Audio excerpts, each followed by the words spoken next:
Saludos, estimados participantes de este diplomado en Gerencia Estratégica y Arquitectura Organizacional. El primer módulo es denominado Direccionamiento Organizacional y consta de tres unidades. La primera unidad es llamada la organización, el gerente y la administración.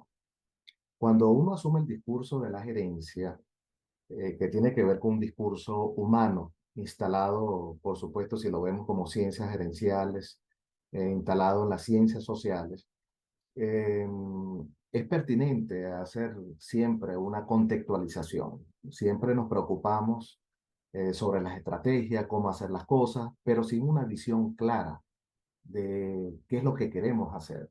De allí hay unas suertes de interrogantes o lo que hemos llamado también inquietudes existenciales sobre el individuo y la organización.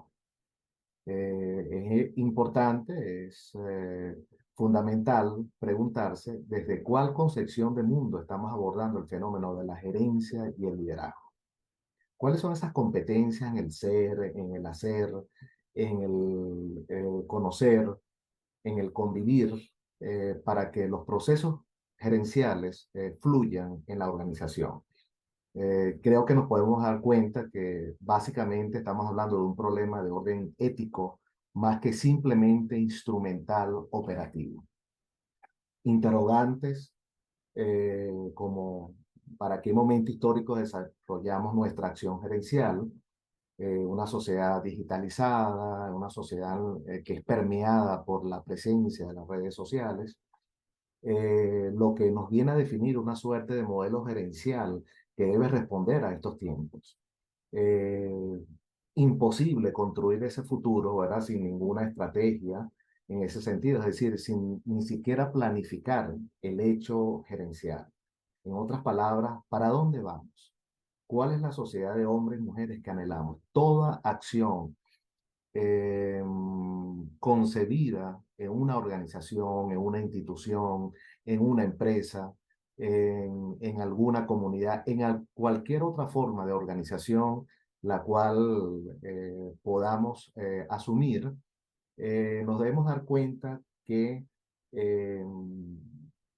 que es importante estar claro en cuanto a esos anhelos, hacia dónde vamos, ¿verdad?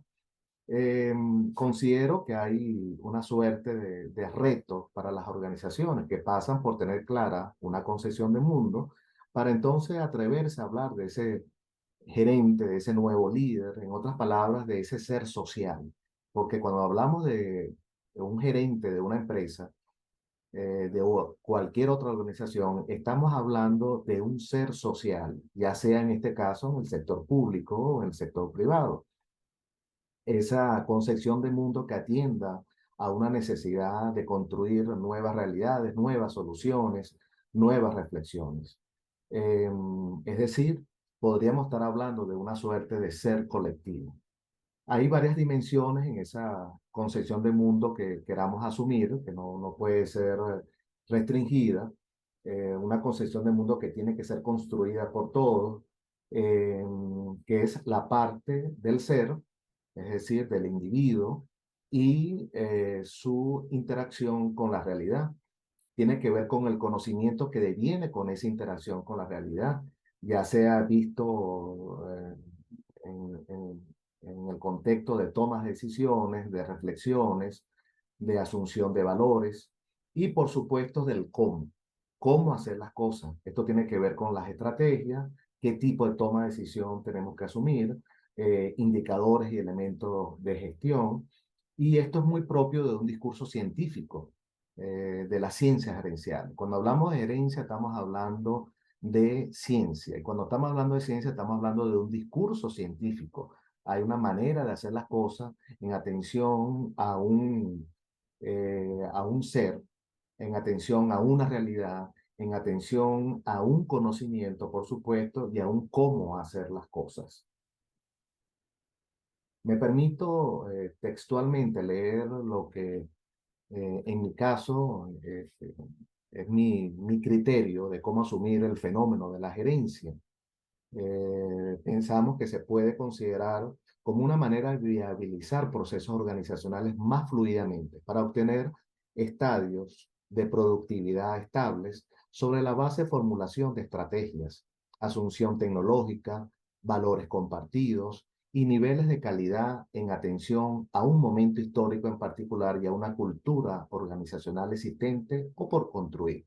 Esto es importante que desagreguemos en esa visión conceptual personal que tenemos, cuáles son esos elementos fundamentales. El hecho de viabilizar los procesos, el hecho de asumir momentos de productividad que sean sostenibles en el tiempo, ¿verdad? El formular las estrategias en atención a una planificación, responder a un momento histórico y servir ese camino, poner las bases para poder construir o consolidar la cultura organizacional que se pueda tener. Por otra parte, hay una noción de universalidad que no podemos perder, ¿verdad?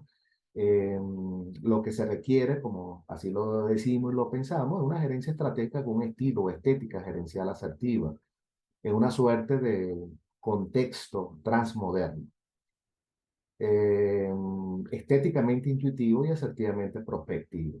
Cuando hablamos, por ejemplo, de entropía, estamos hablando de una parálisis en todos los sentidos en una organización. Entonces, esos eventuales niveles de entropía debemos revertirlos porque no pueden ser estáticos.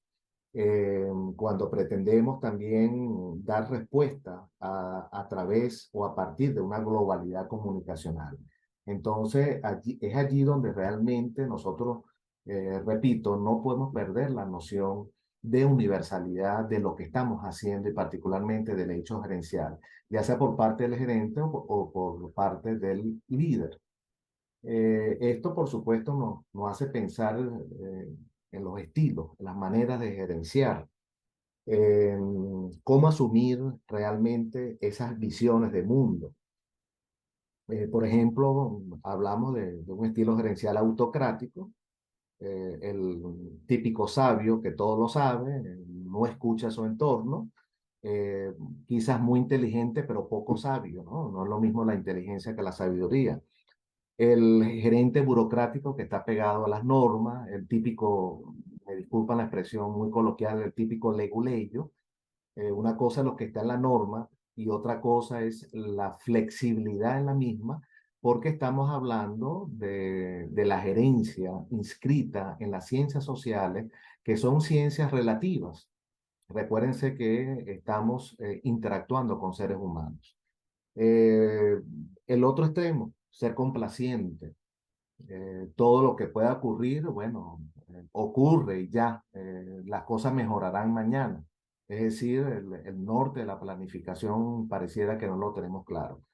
El gerente que es estratégico, el planifica, el que se adapta a situaciones, que es flexible cuando debe serlo, el que respeta las diferencias individuales. Y por nuestra parte hemos agregado a esa gerencia estratégica un atributo que consideramos muy importante, el atributo de ser gerentes facultativos. ¿Qué significa esto?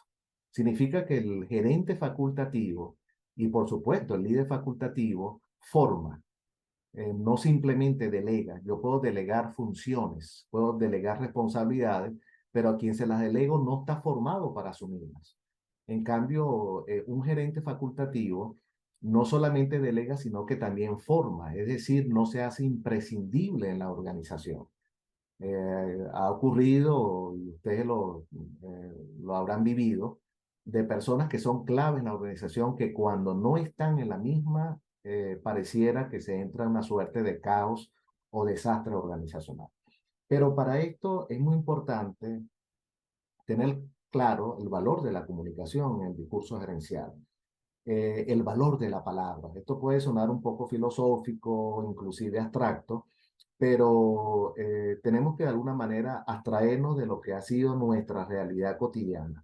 ¿Cuál es el valor que le damos a la palabra en ese discurso gerencial? Y qué es eso?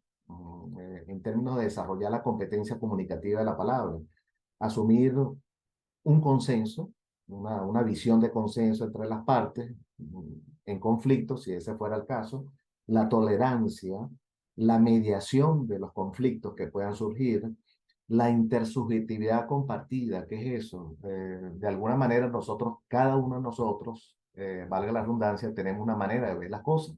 Es decir, somos proclives a desarrollar nuestra propia subjetividad, pero esa subjetividad muy particular, muy individual, tiene que estar al servicio de un colectivo. Entonces, ¿cómo usted y yo o cómo ustedes y nosotros compartimos esa subjetividad? De allí que hablemos de la intersubjetividad, una manera de aproximarse a la realidad, pero de una forma consensuada.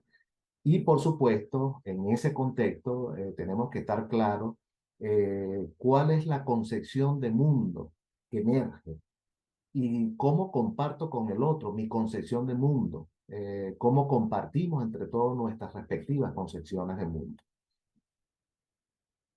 Es interesante leer a los filósofos de la palabra, a los teóricos de la comunicación, en cuanto al sentido de lo que es el discurso humano. Me permito leer textualmente algunos elementos de orden filosófico, teórico, en cuanto al valor de la palabra en el mundo de la gerencia. Si hacemos la transferencia, por supuesto. Tenemos un pensamiento de André Breton, el cual nos expresa que el pensamiento y la palabra son sinónimos. Alguien podría decir, así como pensamos, así hablamos. Háblame para que yo te conozca. Séneca. Hay que reivindicar el valor de la palabra, poderosa herramienta que puede cambiar nuestro mundo. La ciencia moderna aún no ha producido un medicamento tranquilizador tan eficaz como lo son unas pocas palabras bondadosas. Ideas del conocido científico de la psicología moderna, Sigmund Freud. Eh, es interesante pasearse por estas ideas. Es como el educador que pretende a fuerza de sanciones que los alumnos le hagan caso, que sus discípulos hagan lo que tienen que hacer, que muy coloquialmente se porten muy bien y no sea un foco de problemas. O el típico caso de nuestra familia, el muchacho rebelde que pretendemos pegarle quizás o agredirlo verbalmente. Está más que comprobado que no vamos a producir cambios de conductas ni vamos a producir cambios de acciones o de actitud con estos métodos. Igualmente es en el mundo de la gerencia. ¿Cómo interactuamos con el otro? Es muy fácil bajar un memorando para sancionar. Es muy difícil llamar al otro y consensuar. Vamos a hablar. Vamos a ver cómo solucionamos esto entre tú y yo. Me permito humildemente seguir expresando mi visión de la gerencia cuando manifiesto que ella tiene sus propios códigos lingüísticos. El gerente los integra a través de la palabra o del diálogo vigoroso. Y esto le otorga un poder. Obviamente un poder que tiene que ser muy bien administrado. Hay eh, una postura muy interesante de Bourdieu y Wacken en la cual dice que todo intercambio lingüístico contiene la potencialidad de un acto de poder, más aún cuando involucra a agentes que ocupan posiciones asimétricas. La típica posición del gerente o del subordinado, o del jefe y el subalterno. ¿Cómo administramos ese poder que realmente tenemos? ¿Cómo administra usted el poder que tiene cuando está al frente de una unidad, al frente de un departamento? Es interesante hacerse esas interrogantes y reflexiones, por supuesto, porque en esa medida va a depender su acción gerencial. La palabra es colectiva porque une a los individuos en el diálogo común. En ella, cada uno encuentra el mundo, sus cosas, sus poderes, y lo transmite al otro, que nos informa sobre la manera de pensar, de decir, de actuar. La palabra tiene un significado colectivo e implica una relación social. Ideas del doctor Zambrano Leal. Entonces, cuando vemos el valor de la palabra, el valor de la comunicación en general, en el mundo de la gerencia, nos lleva también al hecho prácticamente existencial, cotidiano del conflicto humano. Muchas veces vemos el conflicto como un problema y no necesariamente es un problema. El conflicto en muchos casos nos hace crecer, nos hace visualizar cosas que quizás no veíamos para tomar las decisiones más acertadas. Como decimos, es un proceso normal de la naturaleza humana, no es algo negativo per se, es un desencuentro de diversas posturas ante la vida, la asunción de diferentes estrategias mediacionales dialógicas para el acuerdo y el consenso. Esto es importante cuando se visualiza tal conflicto, es decir, cómo superarlo para poder avanzar entre todos. ¿Cómo hacemos para repensar y rehacer nuestras cosmovisiones, nuestros modelos mentales, nuestros paradigmas, ¿verdad? Según Mejía, debe evitarse que la parte más poderosa, desde su forma de ejercer el poder, produzca dominación y negación del mundo del otro. Cómo el presidente de una empresa interactúa con los trabajadores, ya sea de nómina mayor o los trabajadores de nómina menor, si esa fuera pues la descripción de la organización, del organigrama como tal. Esto también nos lleva, estos conflictos, a lo que es la negociación. Es decir, en otras palabras, cómo negociar el conflicto. Eh, la negociación nos hace de alguna manera, según el colombiano, el doctor Blekman, llevar a unas cuantas tomas de decisiones y a considerar cómo hacer las cosas. Es importante para Blekman, por ejemplo, desarrollar competencias comunicativas, distinguir entre quién habla y el conflicto. Muchas veces el problema que tenemos, por no decir que el conflicto, es con la persona, más no con el conflicto per se. ¿Qué fue lo que originó realmente el conflicto? Eh, Muchas veces interactuamos con nuestros pares académicos, con nuestros pares organizacionales, con nuestros compañeros de trabajo. Es posible que no me caiga muy bien, pero reconozco que tienes razón en su planteamiento. Pero cuando no hay distinción entre la persona y el conflicto, pareciera que las posibilidades de negociación se hacen más distantes.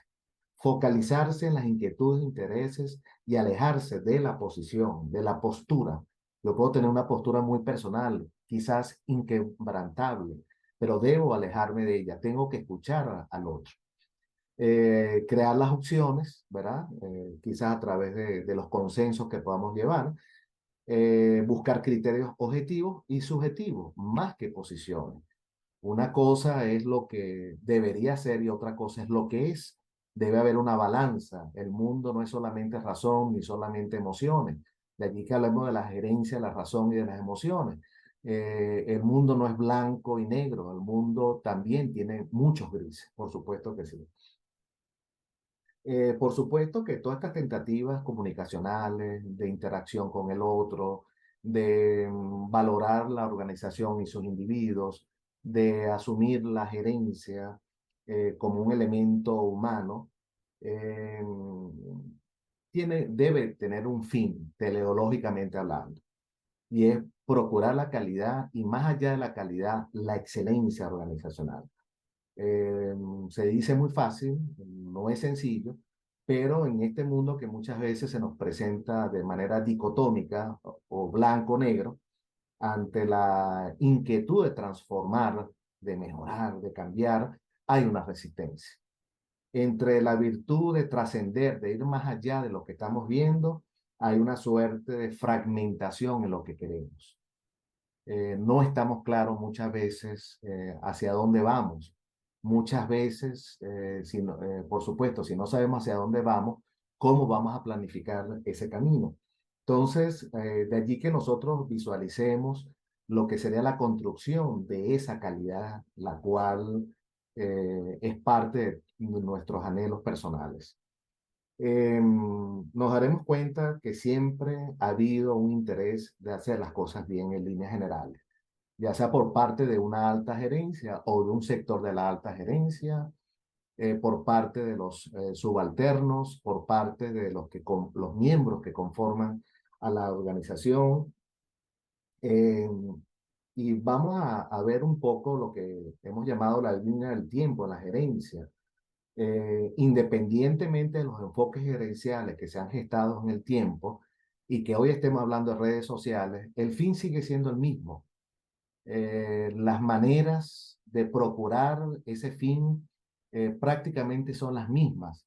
Por supuesto, ya consolidadas con nuevos conocimientos, con nuevas posturas, con nuevas formas de ver las cosas.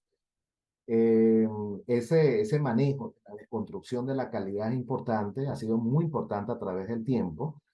En algún momento histórico, cuando se empieza a hablar de la calidad organizacional, de la calidad empresarial, se hablaba de unos cuantos requerimientos, de unos cuantos atributos gerenciales que tienen que ver con el mejoramiento continuo, la atención al cliente, el control del proceso, una formulación clara y precisa de lo que debe ser la misión, visión y valores, una suerte de modelaje corporativo, el hecho de cuidar los costos y la estandarización de los procesos, por una parte.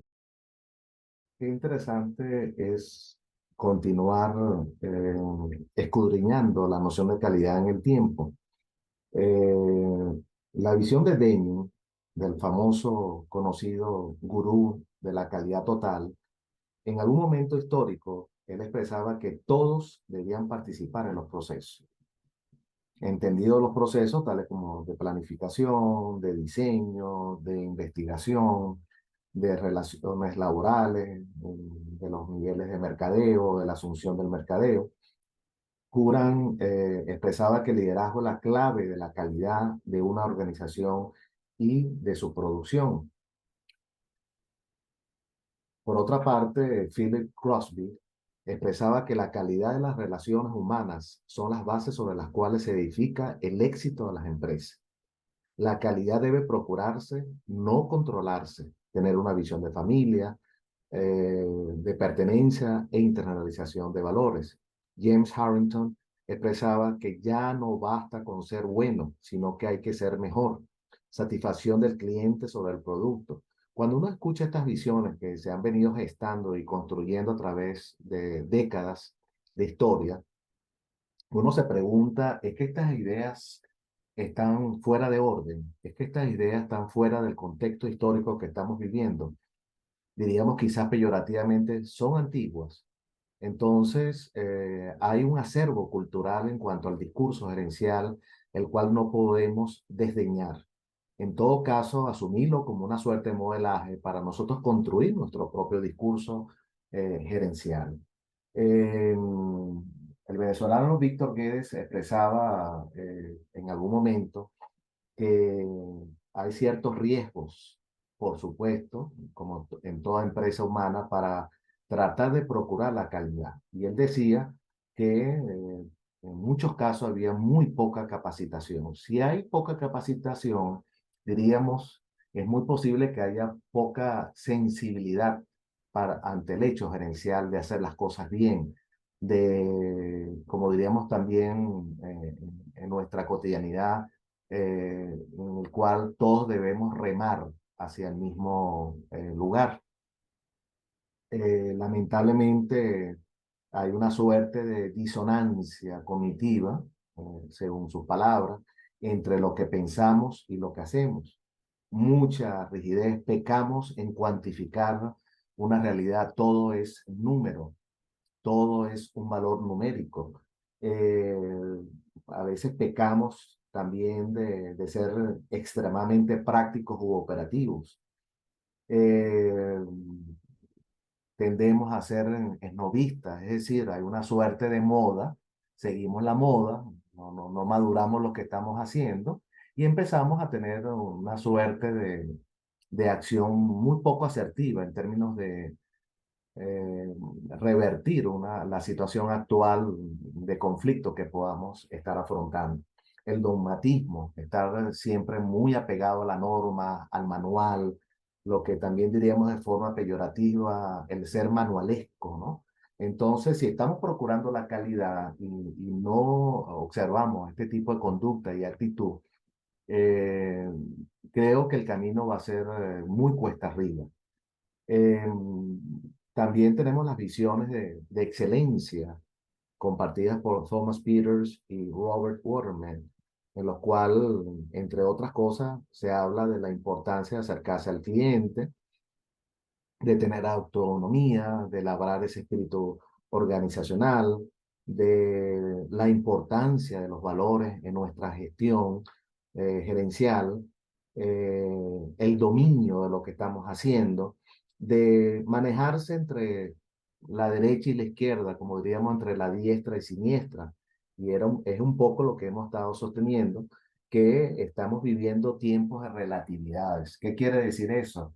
Hasta en las ciencias duras, en las ciencias exactas, en las ciencias físicas, hay una relatividad que de alguna manera me hace asumir una concepción de mundo que me puede dar resultados en este momento histórico, pero que mañana, en ese cambio paradigmático, tengo que asumir otras concepciones de mundo. Entonces, nada es absoluto, todo es relativo, es una concepción que inclusive viene de las ciencias duras a partir de Albert Einstein. Cuando Albert Einstein sostiene la relatividad en su teoría física, sostiene de alguna manera un constructo filosófico y teórico muy importante que empieza a permear en un antes y un después la historia de la productividad intelectual, de la productividad académica, de la productividad social de la humanidad. Tenemos también las visiones de la reingeniería, sostenida por Michael Hammer y Ian Champy, la cual, bueno, son asunciones radicales, ¿no? Pareciera que todo hay que cambiarlo, todo hay que derrumbarlo, todo hay que desintegrarlo para tener una nueva organización. Si queremos, como expresan ellos, tener mejores espectaculares. Es muy posible que en algunos casos esto haya sido necesario, pero por supuesto esto conlleva a riesgo, ¿no? Eh, las creencias muy samaritanas, por cierto, de que los clientes son los que pagan nuestros salarios, eso nos retrotrae a la idea de que nos debemos a ellos, el cliente tiene la razón. Todo oficio es esencial, ¿no? En una estructura organizativa, el que gerencia, el que de alguna manera planifica, el que hace, el que limpia, el que atiende los teléfonos como recepcionista. Y todos debemos compartir esa responsabilidad si estamos hablando de un equipo. Por una razón muy sencilla, la incertidumbre del mañana. Nadie lo conoce. Entonces, prospectivamente hablando, esa noción de mañana, de futuro, visionariamente hablando, tenemos que construirla y aparte de construirla, tenemos que estar preparados para ello. La famosa visión de la quinta disciplina de Peter Senge, eh, la cual nos lleva a cinco elementos importantes en cuanto a lo que es la gestión del conocimiento, en cuanto a lo que es el mundo de la gerencia. El dominio personal, que no es otra cosa que tener el conocimiento. Los modelos mentales, la importancia de cuáles son nuestras concepciones del mundo, cuando tenemos diferencias, por ejemplo, en nuestras religiones, nuestras visiones políticas, cómo consensuar, porque todos evidentemente no somos iguales. ¿Cuál es ese paradigma? ¿Cuál es ese espectro de valores que cada uno de nosotros maneja? Compartir nuestras visiones, la importancia del aprendizaje en equipo y tener una visión que Senge llama del pensamiento sistémico, yo llamaría una visión de mundo organizado. ¿Cómo organizamos mentalmente nuestro mundo? ¿Cómo organizamos mentalmente nuestra organización a la cual decimos declarar pertenencia y ser parte de su cultura organizacional? Eh, Hay unas pinceladas que también en esta visión y construcción histórica de lo que es la calidad y la excelencia organizacional, siempre va a ser pertinente presentarla, aun cuando va a ser desarrollada con amplitud en otros módulos, que es la gerencia estratégica, vista como visión, como enfoque, como modelo, que de alguna manera sigue gravitando en nuestro discurso gerencial actual. Es tener esa visión de pensamiento estratégico clara, que valga la redundancia, es asumir nuestra misión, nuestra visión, nuestros valores organizacionales, ¿verdad? Interpretados o traducidos en objetivos, metas, estrategias, en acciones. El pensamiento sistémico. Hay una suerte de insumos en ese sistema, hay unos procesos que tienen que desarrollarse y por supuesto hay una salida, que en este caso son los productos, ya sea de bienes o de servicios. Y por supuesto algo que no debemos perder de vista, que es el trabajo en equipo. Y eso, por supuesto, nos los brinda esa visión clara que hemos construido a través de nuestra cultura organizacional. De allí que se hable pues, de una gerencia transformacional, de una gerencia meritocrática, transaccional, creativa, eh, en tipos de liderazgo, los cuales estaremos abordando en la próxima unidad. Después de haberse paseado por estos elementos de orden filosófico, conceptuales, prospectivos. Esto nos sugiere, y en lo personal siempre me ha sugerido, una suerte también de necesidad de formular un diseño organizacional de un plan de excelencia. Es decir, cómo vemos ese horizonte, qué debemos hacer. Independientemente de todas estas teorías en la gerencia que puedan coexistir de las visiones educativas que podamos tener sobre el hecho gerencial, sobre el hecho organizacional, cómo asumir esa arquitectura de la organización, cómo construirla en el tiempo. Entonces, de allí que hablemos de una suerte de un plan de excelencia que debemos formular. En lo sucesivo, ustedes, como ya también lo hemos expresado, tienen en el apartado la unidad número 1 en este entorno virtual de aprendizaje, una suerte de videos, artículos científicos, libros digitales con los cuales podremos interactuar de una manera muy proactiva y sinérgica en estos espacios virtuales. Gracias y que sigan labrando ese éxito en la prosecución de esta unidad número 1 y en general del diplomado o gerencia estratégica y arquitectura organizacional. Gracias.